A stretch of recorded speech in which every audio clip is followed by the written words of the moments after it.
ओए, सामलाल कौन सा है यहाँ पे? साहब यही घर है हमारा, हम ही है सामलाल। क्या हुआ, कोई गलती वलती हुई है क्या? नहीं, गलती नहीं हुई है। लोन के लिए तुम ही अप्लाई किया था? हाँ साहब, हम ही लोन के लिए अप्लाई किए थे। आइए ना।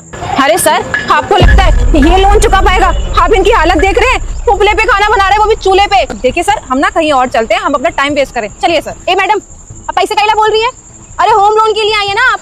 तो होम लोन ले ही हम इसलिए लिए ताकि आपको पैसे दे सके। अरे होम लोन ले रहे हैं तो बदले में कुछ दे भी तो रहे हैं।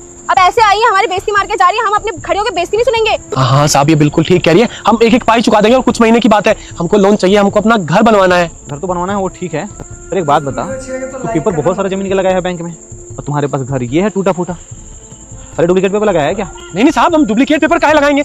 सारे के सारे पेपर असली है। क्या है ना, वो जो भी हम जमीन के कागजात लगाए हैं वो हमारे गाँव में है। सर, आपको लगता है इसके पास जमीन होगी?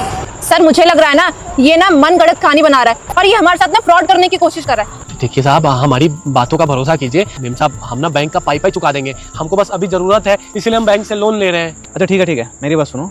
जब तुम्हारे पास इतना जमीन है तो तुम इस हालत में इस घर में क्यों रहते हो? साहब, हमारे गाँव में ना बहुत सारा जमीन है हमारा। हमारे पापा जो थे वो जमींदार हुआ करते थे। हमारे चाचा का नियत एक बार डगमगा गया, हमारे पापा से लड़ पड़े। जो दादाजी का जमीन था वो कहने लगे उनके नाम पे, लेकिन सारा एक एक जमीन हमारे पापा के नाम पे था।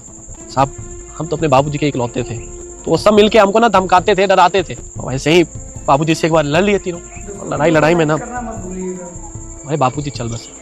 अब बाबूजी के जाने के बाद सारा जमीन तो हमारे नाम पे हो गया। अब उस जमीन के लिए जो है हमारे चाचा लोग हमसे लड़ते थे, हमको धमकाते थे कि जमीन दे दे, वरना हम तुझ पे ये कर देंगे वो कर देंगे। लेकिन हमने एक पाई का जमीन नहीं दिया उनको, क्योंकि सब हमारे बाबूजी की निशानी है। बाबूजी उस पे हल चलवाते थे, खेती करवाते थे। इसलिए साहब हम गांव छोड़ के और यहाँ आ गए। बस इसीलिए हम सोचे कि बैंक से लोन ले लेते हैं और घर बनवा लेंगे। अबे ओ, ये अपना रोना धोना बंद कर। तुझे क्या लग रहा है हम तेरे आंसू देख के पिघल जाएंगे? सर, मैं कह रही हूँ ना, ये सब इन लोगों के ड्रामे है। मैं इन गरीब लोगों को ना बहुत अच्छे से जानती हूँ। ये बस अपने चार आंसू बहाते हैं, अपनी मजबूरी दिखाते हैं। इन्हें लगता है कि हम जैसे लोग पिघल जाएंगे, पर सर ये नहीं जानते कि आजकल का जमाना नहीं है हम किसी पे भरोसा कर सके। देखिए मेम साहब, बहुत बोल लिए आप, बहुत सुन लिए हम। यहाँ पे हम आपको ना होम लोन देने के लिए बुलाए हैं, ना कि हमारी बेइज्जती मारने के लिए। ये जितना सब कुछ देख रही है ना, अकेले संभालते हैं यहाँ पे सब कुछ। यही बोले जा रही हैं। अच्छा मेरी बात सुनो, तुम पूरे 50 लाख रुपए का लोन लेते हो, तुम ये चुकाओगे कैसे? साहब, हमारे गांव की जो हम बताए ना जमीन है, हम एक इंस्पेक्टर साहब से बात किए हैं। उन्होंने बोला है कि हमारी जमीन वो बिकवा देंगे, लेकिन उसमें थोड़ा वक्त लगेगा। जैसे हमारा वहाँ का जमीन बिक जाएगा, हम आपके बैंक का एक एक फाइल लौटा देंगे। ठीक है, तुम टेंशन मत लो। कल अपनी बीवी के साथ में बैंक आ जाना एक बार, ठीक है? तुम्हारा फाइल जो है हम आगे बढ़वा देंगे, ठीक है? और कोशिश करेंगे कि जल्दी से जल्दी तुम्हारा पैसा मिल जाए, ताकि तुम अपना घर बनवा सको। साहब, चाय पी के जाते? नहीं, चाय नहीं पीते हम।